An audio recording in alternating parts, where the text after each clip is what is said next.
Los sueños son códigos secretos del inconsciente, mensajes enigmáticos que hablan en símbolos, patrones y arquetipos, pero pocos saben cómo descifrarlos. Carl Gustav Jung dedicó su vida a comprender estos misterios y registró sus descubrimientos en el Libro Rojo, una obra única donde documentó sus visiones, diálogos con el inconsciente y hallazgos sobre la psique humana. Este no es un libro común, es una inmersión profunda en el universo simbólico de la mente. En este video, exploraremos lo que Jung realmente encontró en sus experiencias, cómo interpretaba los sueños y cómo la psicología y la alquimia se conectan para revelar secretos ocultos de la conciencia. Y si aún no has leído el Libro Rojo, es una obra imprescindible para quienes desean comprender los misterios de la mente y el alma. En el primer comentario fijado, dejé el enlace para que puedas conocer esta increíble obra y sumergirte en el viaje visionario de Jung. Carl Gustav Jung fue uno de los psicólogos y psiquiatras más influyentes de todos los tiempos. Comenzó su camino junto a Sigmund Freud, pero algo lo llevó a seguir su propia senda. Un conocimiento oculto surgió ante él mientras se encontraba en un estado peculiar de conciencia, ni dormido ni despierto. En esa frontera entre lo real y lo imaginario, Jung vivió experiencias que parecían más que simples ensoñaciones. Eran sueños, pero no sueños comunes. Eran visiones cargadas de símbolos y mensajes enigmáticos, como si una inteligencia oculta intentara comunicarse con él. Se dio cuenta de que estas imágenes no eran aleatorias, seguían un patrón, se repetían en diferentes contextos y parecían contener un significado que la mente racional no podía descifrar. Y fue en ese estado que comenzó a registrar lo que veía. Cada sueño, cada diálogo que parecía provenir de una fuente desconocida, lo anotaba. Durante años, este proceso continuó. Pero esas páginas nunca fueron escritas para ser leídas por el mundo. Lo que Jung escribía era demasiado personal, demasiado extraño. Sabía que si lo revelaba, corría el riesgo de ser ridiculizado.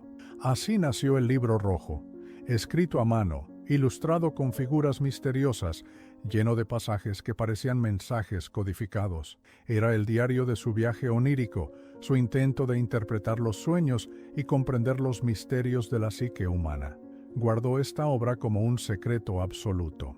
Durante más de 100 años permaneció encerrada en una bóveda, lejos de los ojos del público. Pocas personas sabían de su existencia, pero un siglo después, en 2009, finalmente fue revelado. Y lo que había dentro impactó al mundo. No era un simple libro de psicología, no era solo teoría. Era algo mucho más grande. Era un mapa para descifrar los códigos ocultos de los sueños. Carl Gustav Jung no era un hombre común. Su mente siempre buscó lo que estaba más allá de lo evidente, más allá de la superficie de la realidad. Desde temprano se dio cuenta de que en la mente humana había algo más que solo pensamientos racionales, algo que se manifestaba de formas sutiles, en los sueños, en las intuiciones, en los momentos de ensoñación, algo que por mucho tiempo no supo nombrar. Nacido en 1875 en Suiza, Jung creció entre dos influencias poderosas pero opuestas. Su padre, un pastor, estudiaba lenguas antiguas, hebreo y griego, y dedicaba su vida a la religión. Sin embargo, Jung lo veía como un hombre espiritualmente vacío, alguien que hablaba de Dios, pero sin sentirlo. Su madre, en cambio, estaba envuelta en misterio. Parecía tener una conexión con lo invisible, con fuerzas desconocidas. A veces, su personalidad cambiaba repentinamente, como si fuera otra persona. Hablaba de espíritus, de presagios. Jung percibía en ella algo que no lograba comprender. Fue así como, desde niño, comenzó a notar una extraña dualidad en el mundo. Por un lado, la razón, por el otro, el misterio. Eso lo fascinaba y lo aterraba al mismo tiempo. A medida que crecía, se dedicó al estudio de la mente humana y se convirtió en uno de los estudiantes más brillantes de la psiquiatría. Pronto conoció a Sigmund Freud, quien en ese momento era la mayor referencia en psicoanálisis. Freud quedó impresionado con el talento de Jung y los dos se volvieron cercanos. La relación entre ellos era casi de maestro y discípulo. Pero eso no duró mucho. Freud creía que el origen de los traumas estaba, en gran parte, en la sexualidad reprimida. Para él, los conflictos internos de la mente podían resolverse explorando este aspecto. Pero Jung no estaba de acuerdo. Veía algo mucho más grande detrás de los trastornos psicológicos. Para él, existían fuerzas más profundas, patrones universales, que influían en el comportamiento humano, algo que iba más allá de la experiencia individual. Esta discrepancia fue el comienzo de una ruptura inevitable. Freud, escéptico y rígido en sus creencias, ridiculizó algunas de las ideas de Jung, especialmente su creencia en la espiritualidad y en los fenómenos del inconsciente.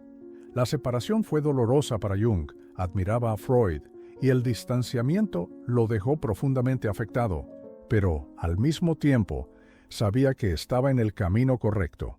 A partir de entonces, Jung comenzó a seguir su propio camino. Profundizó en el estudio de los sueños, los símbolos y los mitos universales. Creía que dentro de cada ser humano existía un conjunto de imágenes y significados que no pertenecían solo a su historia personal, sino que eran heredados por la humanidad como un todo. Así fue como formuló uno de los conceptos más importantes de la psicología moderna, el inconsciente colectivo.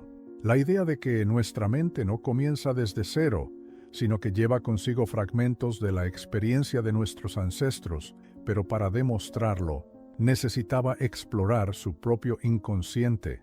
Tenía que ir más allá de la teoría, más allá de los libros, más allá de los estudios académicos. Debía lanzarse a lo desconocido, sin garantías de que volvería siendo el mismo. Pero esa inmersión profunda tuvo un precio. Carl Jung no sabía exactamente qué estaba a punto de encontrar cuando inició su viaje hacia su propio inconsciente. Solo sentía que algo lo llamaba, algo que se manifestaba en los momentos de vigilia, en ese estado intermedio entre el sueño y la plena conciencia. Eran sueños, pero no sueños comunes. Sin comprender del todo lo que sucedía, Jung comenzó a registrar todo. Anotaba sus visiones con detalle, dibujaba las imágenes que veía y escribía los diálogos que surgían en esos estados alterados de conciencia. Pero antes del libro rojo, guardó estos registros en otro diario, el libro negro. El libro negro fue su primera gran recopilación de experiencias visionarias. Escribía con un tono de confidencialidad, como si hablara directamente con su propia alma. Y con los años, descubrió algo inquietante. Sus sueños le estaban revelando un mapa hacia lo que más tarde llamaría el inconsciente colectivo. Cuando analizó sus propios sueños y los comparó con los de sus pacientes, descubrió que los mismos símbolos aparecían repetidamente en personas de distintos lugares y épocas. Lobos, serpientes, ciudades antiguas, figuras encapuchadas, océanos profundos. Era como si los sueños no fueran individuales, sino que estuvieran conectados a algo mayor. Con el tiempo, estas anotaciones comenzaron a transformarse en algo más grande. Se dio cuenta de que no estaba simplemente escribiendo un diario, sino documentando un viaje psíquico. Entonces, tomó la decisión de seleccionar los fragmentos más importantes del libro negro, reescribirlos y organizarlos de manera más estructurada. Así nació el libro rojo.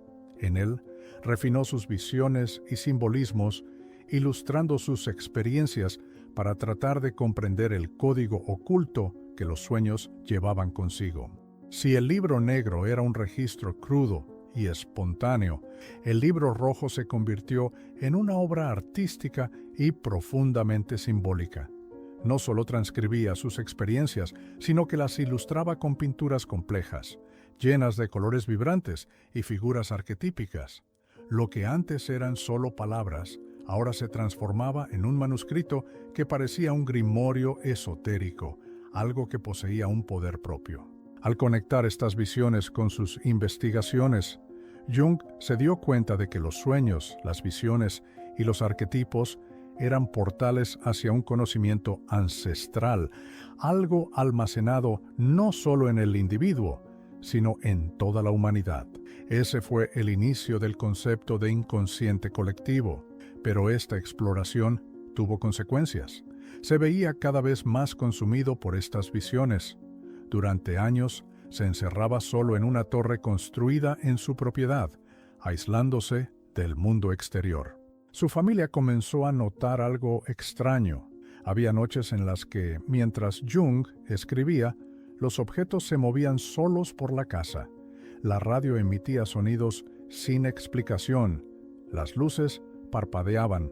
Sombras parecían desplazarse por las habitaciones. Su esposa e hijos sentían una presencia extraña en el ambiente, algo que no podían explicar. Pero para Jung, esto no era una señal de locura. Creía que estaba lidiando con fuerzas poderosas del inconsciente. Sabía que cuando alguien accede a capas profundas de la mente, pueden ocurrir cosas inesperadas. Las páginas estaban llenas de símbolos enigmáticos, de mensajes que parecían provenir de otro plano de existencia. En ellas, Jung relataba sus encuentros con figuras misteriosas, como Filemón, un viejo sabio alado que le enseñaba los secretos del alma, y Salomé, una mujer que representaba el principio femenino dentro de la psique. Para Jung, Filemón era más que un personaje de sus sueños. Parecía tener una existencia propia, independiente de su conciencia. Este descubrimiento fue fundamental para su teoría de que el inconsciente no es solo un depósito de recuerdos reprimidos, sino una realidad viva, habitada por fuerzas autónomas. Sabía que este libro era demasiado peligroso para ser publicado. Ni siquiera sus colegas psicólogos lo entenderían. Temía que fuera mal interpretado. Por eso, lo guardó en una bóveda, lejos de los ojos del público. Y allí permaneció durante casi 100 años. Pero el mundo no olvidaría el Libro Rojo. Cuando finalmente fue publicado en 2009, las revelaciones contenidas en sus páginas impactaron a psicólogos, académicos y buscadores espirituales. Jung se dio cuenta de que sus sueños y los sueños de sus pacientes estaban conectados por algo mucho más grande que simples experiencias personales. Había patrones, símbolos que se repetían y que parecían seguir un código antiguo, como si la mente estuviera programada para soñar ciertas imágenes. Estos patrones eran los arquetipos, imágenes universales que aparecían en los sueños de todas las culturas y épocas. Y si los sueños traían estos símbolos, significaba que contenían un conocimiento oculto esperando ser comprendido. En los sueños y visiones del Libro Rojo, estos arquetipos aparecían de manera recurrente. Entre ellos, algunos se destacaban. El sabio. Filemón, un anciano con alas de pájaro, una figura que transmitía conocimiento a Jung. Pero no era solo una invención de su mente. Jung se dio cuenta de que Filemón tenía autonomía, como si fuera un ser real, independiente de su conciencia. Le enseñaba lecciones sobre la psique, los misterios del alma y la existencia. Filemón era la manifestación de un arquetipo presente en todas las culturas: el sabio, el maestro, el guía interior. Aparece en diferentes mitologías con distintos nombres. Puede ser un anciano, un mago, un dios o un espíritu iluminado, siempre con el papel de transmitir conocimiento oculto y guiar al protagonista. Pero no todas las figuras que aparecían en sus visiones eran benevolentes. Algunas eran sombras oscuras, entidades perturbadoras que representaban miedos, deseos reprimidos y aspectos de la psique que no queremos enfrentar. Jung descubrió que todos llevamos dentro una sombra, un lado oculto de nuestra personalidad que escondemos del mundo y, muchas veces, de nosotros mismos. En los sueños, la sombra puede aparecer como una figura aterradora, un enemigo o incluso un reflejo distorsionado del propio soñador. Pero enfrentarse a ella es esencial. Jung creía que el verdadero autoconocimiento solo ocurre cuando miramos nuestra sombra y la integramos, en lugar de rechazarla. Otra presencia constante en los sueños de Jung era Salomé, una mujer seductora y misteriosa que aparecía con frecuencia en sus visiones. Ella representaba el ánima, el aspecto femenino dentro de la psique masculina. Para Jung, todos los hombres llevan una energía femenina en su interior, al igual que todas las mujeres poseen un lado masculino, el ánimus. El equilibrio entre estas fuerzas es crucial. Cuando ignoramos o reprimimos uno de estos lados, nos volvemos incompletos. Los sueños a menudo nos muestran estas figuras para recordarnos la necesidad de integración.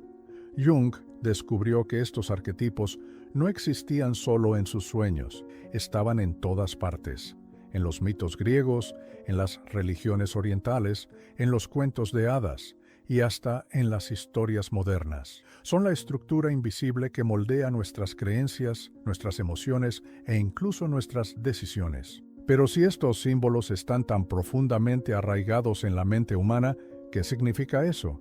¿Son solo construcciones psicológicas? ¿O indican algo más grande, algo que Jung estaba a punto de descubrir?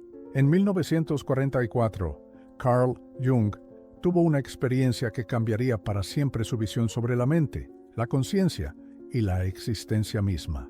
Sufrió un infarto grave y estuvo al borde de la muerte. Pero mientras su cuerpo yacía en el hospital, su mente parecía estar en otro lugar. Describió esta experiencia como un verdadero desprendimiento de la realidad.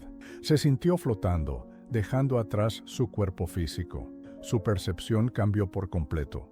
No estaba soñando. Tenía plena conciencia de lo que ocurría, pero lo que veía no era el mundo que conocía. Jung relató que ascendía cada vez más alto, hasta que la Tierra comenzó a verse pequeña y distante.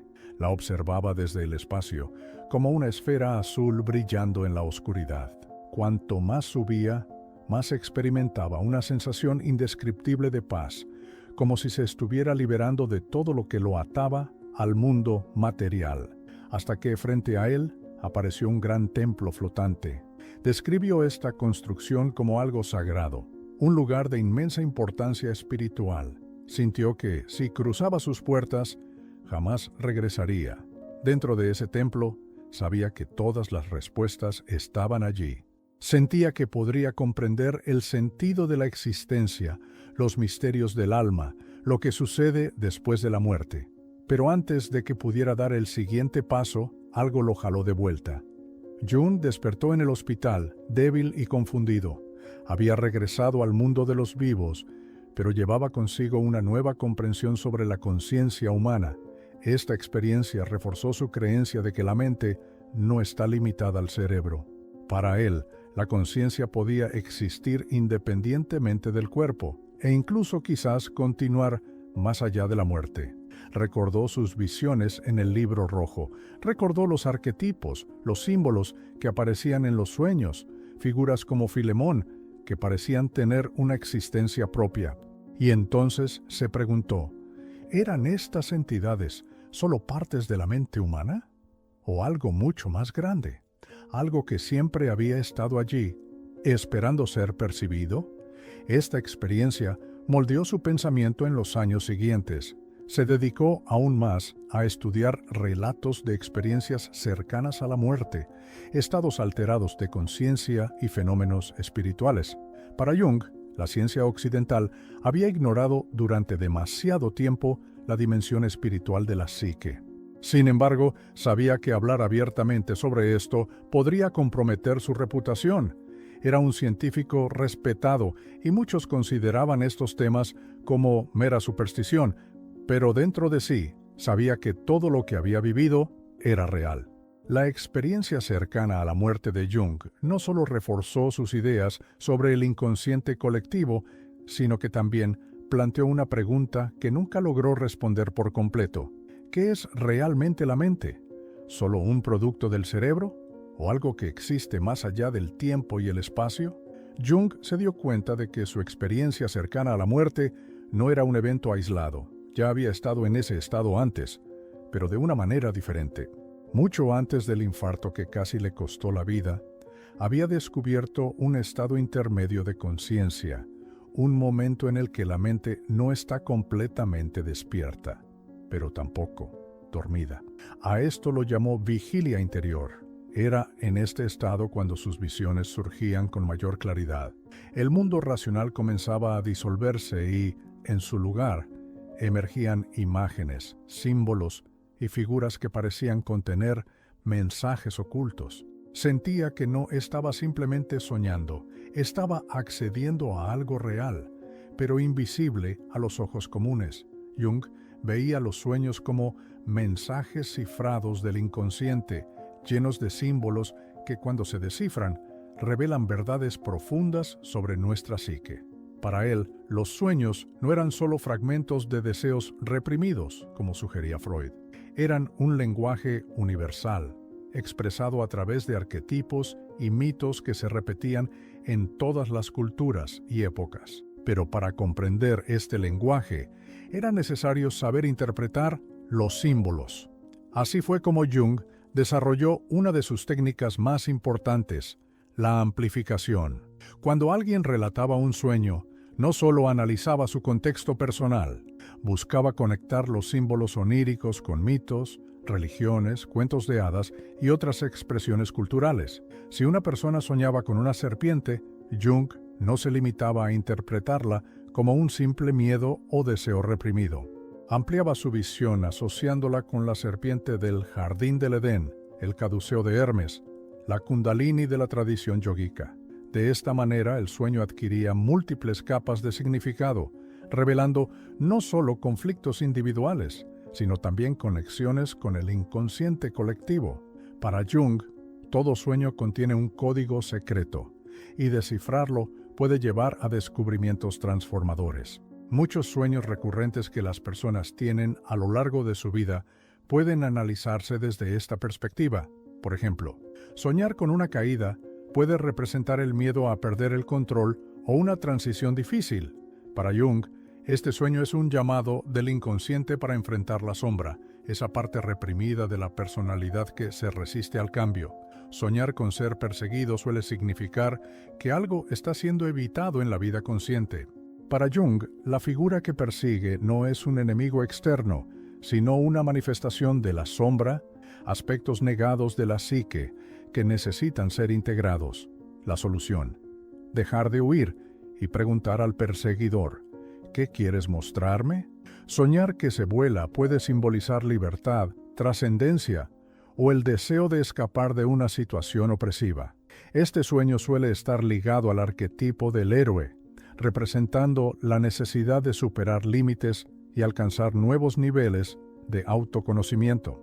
Estos sueños no son casuales, son un guión enviado por el inconsciente, guiando al soñador en su viaje interior. Y Jung se dio cuenta de que los símbolos de sus propios sueños estaban registrados en el libro rojo. En el libro rojo, Jung aplicó esta misma técnica de interpretación a sus visiones, tratándolas como sueños amplificados. Su interacción con Filemón, por ejemplo, puede verse como un sueño lúcido, donde no solo observaba los mensajes del inconsciente, sino que interactuaba directamente con ellos. Este método no era solo un estudio, sino un experimento práctico con los códigos ocultos del inconsciente. Así fue como Jung comenzó a desarrollar un método para acceder voluntariamente a estas imágenes y descifrar sus significados. Este método fue llamado imaginación activa. A diferencia de los sueños comunes, en los que las imágenes aparecen y desaparecen sin control, la imaginación activa permitía que la mente consciente participara en el proceso. Cerraba los ojos, se relajaba y simplemente esperaba. Poco a poco comenzaban a formarse escenas, ciudades desconocidas, paisajes extraños, rostros familiares y desconocidos. Pero en lugar de solo observar estas imágenes como un espectador, Jung hizo algo revolucionario. Hablaba con ellas. Si una figura se manifestaba, le preguntaba: ¿quién eres? Si la figura respondía, la conversación continuaba. Si no, observaba sus gestos, su ropa, su expresión. Todo tenía un significado, todo traía un mensaje del inconsciente. Fue así como conoció a Filemón, el viejo sabio de sus visiones, y a Salomé, quien representaba su ánima, el principio femenino dentro de su psique. Pero esta técnica no servía solo para analizar símbolos. Jung descubrió que provocaba cambios profundos en su interior. Cada interacción traía una nueva comprensión. Cada visión lo guiaba a un nivel más profundo de autoconocimiento. Era un proceso de transformación interna. Y fue entonces cuando vio la conexión directa entre la imaginación activa y la alquimia. Desde hacía tiempo Jung estudiaba la alquimia, pero la veía solo como un sistema primitivo de protoquímica. Sin embargo, cuando comenzó a tener sus visiones, se dio cuenta de algo sorprendente. Los mismos símbolos que aparecían en sus estados alterados de conciencia estaban registrados en los antiguos tratados alquímicos. Serpientes devorándose a sí mismas, reyes y reinas fusionándose, el fuego que quema y purifica. Pero la alquimia no trataba solo de la transformación de los metales. Los verdaderos alquimistas buscaban la transmutación del alma. No querían convertir el plomo en oro físico, sino transformar al ser humano, purificando la mente y el espíritu. Y eso era exactamente lo que Jung hacía al explorar su inconsciente. La jornada alquímica de los antiguos era la misma jornada psíquica que él estaba recorriendo. La búsqueda del oro alquímico era la búsqueda de la totalidad del ser, lo que más tarde llamaría el proceso de individuación. Con cada nueva visión se sumergía más profundamente. Cuanto más exploraba, más se daba cuenta de que las imágenes tenían autonomía, como si fueran inteligencias propias dentro de su mente. Algunas lo guiaban, otras lo ponían a prueba, algunas eran benevolentes, otras parecían desafiarlo, pero todas tenían un propósito: revelar los secretos que su conciencia aún no comprendía. Este proceso era fascinante, pero también peligroso. Muchos podrían confundir esta exploración con la locura. El propio Jung tuvo momentos en los que se preguntó si estaba cruzando un límite, pero sabía que este era el camino. Si los sueños eran mensajes del inconsciente, la vigilia interior era el momento en que podíamos escucharlos conscientemente. Era allí donde aparecían las respuestas, donde los símbolos tomaban forma, donde la psique revelaba sus secretos. La pregunta era, ¿hasta dónde podía llevarlo esto? Jung descubrió que, cuanto más se adentraba en la imaginación activa, más su mente parecía desplazarse a una realidad que no era física. En ciertos momentos, sentía que no solo estaba visualizando imágenes internas, sino que su conciencia realmente se movía hacia un espacio más allá del cuerpo. No era un simple devaneo ni un sueño. Era una sensación intensa de desplazamiento, como si su identidad se expandiera más allá del mundo material. Fue en ese punto cuando empezó a considerar la posibilidad de que la mente no estaba confinada al cerebro. Al estudiar relatos de culturas antiguas, encontró múltiples descripciones de experiencias similares, donde monjes, chamanes y sabios afirmaban dejar sus cuerpos para viajar a otras realidades. En Egipto, encontró referencias a la proyección del Ba, el alma que podía desprenderse y viajar entre mundos. En los textos tibetanos halló registros de monjes que aseguraban poder mover su conciencia a lugares lejanos, viendo más allá de las limitaciones físicas. Pero para Jung, esto no era solo misticismo. Quería entender cómo encajaba dentro de su teoría del inconsciente colectivo. Si personas de diferentes épocas y culturas describían experiencias tan similares, significaba que esa sensación de desprendimiento era algo común en la humanidad. Podría ser un fenómeno real, arraigado en el propio funcionamiento de la psique. Comenzó a notar que muchos de los símbolos que aparecían en sus estados de vigilia estaban relacionados con este fenómeno. El mismo Filemón, su arquetipo del anciano sabio, parecía tener una existencia propia, independiente de su conciencia. En algunas ocasiones, Jung relató que no solo veía a Filemón, sino que sentía que estaba donde él estaba, como si su mente realmente se proyectara hacia otra realidad donde esa entidad existía. Esto reforzaba su teoría de que los arquetipos no eran solo ideas abstractas, sino que poseían una presencia viva dentro del inconsciente. La proyección astral, entonces, podría ser un acceso a esta capa más profunda de la mente, donde los arquetipos y símbolos vivían como entidades independientes. Esta idea se conectaba directamente con la alquimia. En los textos antiguos, los alquimistas hablaban del proceso de disolución y separación del espíritu de la materia, una etapa fundamental de la gran obra. Jung vio en esto una metáfora de su propia experiencia, un momento en el que la conciencia se desprendía de la identidad cotidiana y viajaba a un reino de símbolos, donde ocurría la transformación. Pero esta experiencia no era solo una curiosidad, sino que tenía un propósito. Cuando alguien entraba en este estado, podía encontrar símbolos personales, mensajes del inconsciente que revelaban verdades profundas. Jung comenzó a darse cuenta de que muchas personas experimentaban este fenómeno sin notarlo. La sensación de déjà vu, los sueños extremadamente lúcidos, la impresión de haber vivido algo antes, todo esto podía ser manifestaciones de esta conexión con el inconsciente colectivo. Jung entendía que no todos estaban preparados para aceptar esta posibilidad. Incluso entre sus colegas psicólogos, muchos ridiculizaban cualquier idea que sugiriera que la mente podía expandirse más allá de la experiencia física. Pero él sabía que estaba lidiando con algo real. Su estudio del inconsciente colectivo mostraba que los mismos patrones se repetían a lo largo de la historia de la humanidad. Y si esos patrones incluían experiencias fuera del cuerpo, entonces no podían ser ignorados. Jung siempre fue un hombre de ciencia. Sin embargo, por más que estudiara la mente humana con métodos rigurosos, nunca descartó los fenómenos que desafiaban cualquier explicación racional. Desde joven tuvo experiencias extrañas, sueños premonitorios, intuiciones que se cumplían, eventos inexplicables que parecían tener un significado oculto. Pero solo cuando comenzó a explorar profundamente el inconsciente, se dio cuenta de algo inquietante. Estos fenómenos no eran solo subjetivos, ocurrían en el mundo físico. Mientras escribía el Libro Rojo, su casa se convirtió en un escenario de eventos misteriosos. Objetos se movían solos, la radio emitía sonidos estando apagada. Las luces parpadeaban sin motivo. Su esposa e hijos también lo notaban, pero Jung no se asustaba. Creía que cuando alguien accede al inconsciente de forma tan profunda, fuerzas que normalmente permanecen ocultas comienzan a manifestarse. Esto no era solo una creencia personal.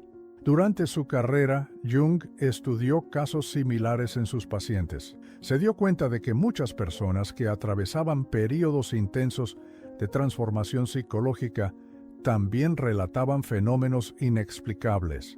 Para él, esto era una señal de que la mente humana no estaba separada del mundo material. Jung comenzó a investigar estos fenómenos más profundamente y, en el proceso, descubrió un concepto que pocos científicos se atrevían a discutir: la sincronicidad. La sincronicidad era un principio que desafiaba la lógica del tiempo y la causalidad. Sugería que eventos externos e internos pueden conectarse de manera significativa, incluso sin una relación directa de causa y efecto. Por ejemplo, un paciente relataba un sueño con un escarabajo dorado y en ese mismo instante, un insecto idéntico golpeaba la ventana del consultorio de Jung. Otro paciente hablaba sobre su madre fallecida y de repente el reloj de la sala se detenía a la hora exacta de su muerte. Eran coincidencias tan improbables que no podían ser solo el azar. Para Jung, estos eventos eran una prueba de que la realidad externa y la psique interna no estaban separadas. De alguna manera, estaban entrelazadas. Las tradiciones antiguas ya hablaban de esto. El hermetismo tenía el principio de cómo es arriba, es abajo, sugiriendo que la mente y el universo estaban conectados. Los alquimistas creían que cada transformación interior reflejaba un cambio en el mundo exterior. Y en las tradiciones chamánicas, los sueños y visiones eran considerados premoniciones, señales de fuerzas invisibles en acción. Jung creía que al entrar en contacto con el inconsciente colectivo, era posible tocar esta red oculta que lo conectaba todo. Tal vez los arquetipos no eran solo patrones mentales, sino fuerzas vivas que influían en la propia estructura de la realidad. Pero, ¿qué pasaría si alguien se sumergiera demasiado en este misterio? ¿Hasta qué punto la mente puede afectar el mundo físico? Y más importante aún, ¿qué nos dice esto sobre la verdadera naturaleza de la realidad? El libro rojo no era solo un diario personal, era un mapa del inconsciente, un registro de un viaje psíquico que Jung creía que cualquiera podía hacer. Durante décadas mantuvo esta obra oculta, no porque temiera sus descubrimientos, sino porque sabía que pocos estaban preparados para comprenderlos. Él mismo pasó por momentos en los que cuestionó su cordura. La exploración del inconsciente no era solo un estudio académico, era una experiencia real, intensa y capaz de transformar la vida de quien se atreviera a enfrentarse a ella. Incluso después de su muerte, sus ideas siguieron influenciando la psicología, la espiritualidad y la filosofía. El concepto de inconsciente colectivo se convirtió en una clave para comprender el funcionamiento de la mente humana. Los arquetipos no solo se estudiaron en la psicología, sino también en la literatura, el cine y hasta en el desarrollo de mitologías modernas. La imaginación activa, antes vista como algo esotérico, hoy se usa como una herramienta terapéutica para ayudar a las personas a explorar su inconsciente y sanar traumas profundos. Pero tal vez la mayor contribución de Jung fue su visión del autoconocimiento. Creía que cada ser humano atraviesa un proceso de transformación interna que llamó individuación. Este proceso no es fácil, ya que implica enfrentar nuestras sombras, aceptar nuestras contradicciones e integrar todas las partes de nuestra psique. Los alquimistas buscaban convertir el plomo en oro. Jung comprendió que ese oro no era material, sino el verdadero yo. El oro del alma, la esencia pura que surge cuando alguien atraviesa todas las fases del autoconocimiento y se convierte en un ser completo. El libro rojo fue su propia jornada alquímica. La pregunta que queda es, ¿también es una invitación para que otros recorran el mismo camino? Hoy en día muchos sienten el llamado a comprenderse mejor a sí mismos.